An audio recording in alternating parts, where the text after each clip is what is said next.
तो चलिए शुरू करते हैं। একমাত্র বিএনপি পেরেছিল দেশকে দুর্নীতি থেকে বের করে নিয়ে আসতে।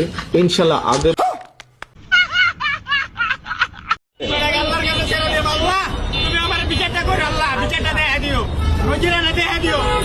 আহারে কি কোন একমাত্র বিএনপি পেরেছিল দেশকে দুর্নীতি থেকে বের।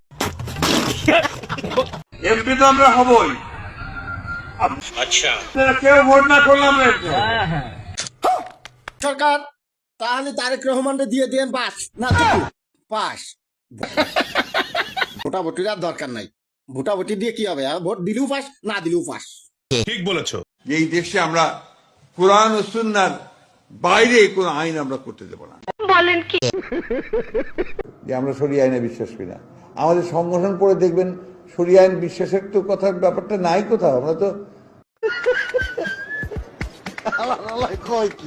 আল্লাহ দিলে আমরা দেশ পাইছি, এই দেশ আমরা যে কোনো সময় গর্ভবতী হইয়াম। দিনের দুহরি কোনো মারামারি না, 50টি আসান্দা দেওয়ার না কারণে ড্রাইভারের গাড়িটা নামে লয়ে যাইতেছে। বলেন কি? এরকম দেশ আমরা সংগ্রামের পরে পাইছি না। যাই হোক 24 একটা দেশ দিছে, এটা আমরা স্মরণ থাকবো। অসুবিধা নাই, ইনুস্কা কামে চালায় যাওয়া। আপনাদের অনেকের আইডি কার্ডের সমস্যা হয় না? কয় চক্কর যাওয়া লাগে? জোরে বল। ঠিক বলেছো। আর মামু জোরে বলেন। আর ক্ষেত্র বিশেষে দেখা যায় এটা হাস্যকর, কয়েক ঘন্টায় হয়ে যায়। আপনাদের দেশের আইন কি সমান? জোরে বলেন, আইন কি সমান?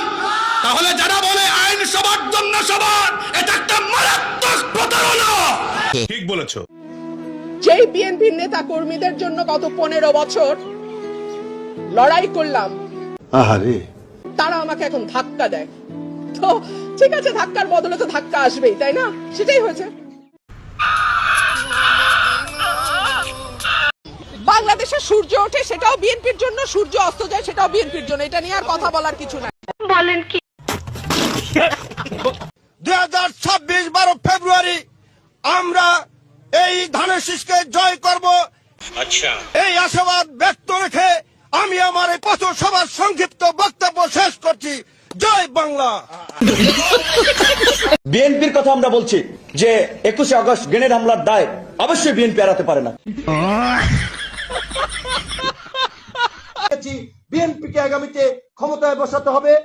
কেন কেন বিএনপি ব্যতীত কোন রাজনৈতিক দল ক্ষমতায় এসে এই দেশকে চালাতে পারবে না।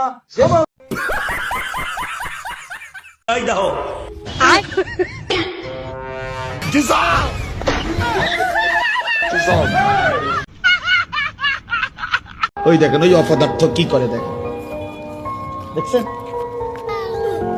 দেখছেন ভাই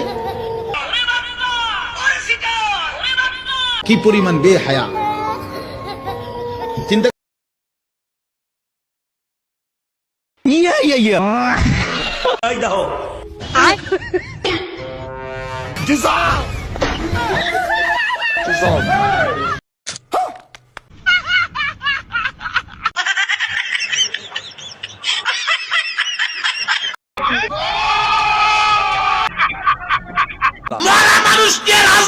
पश्चिम कोन देखे भाई? अल्लाह 50 रुपया कट ओवर एक्टिंग।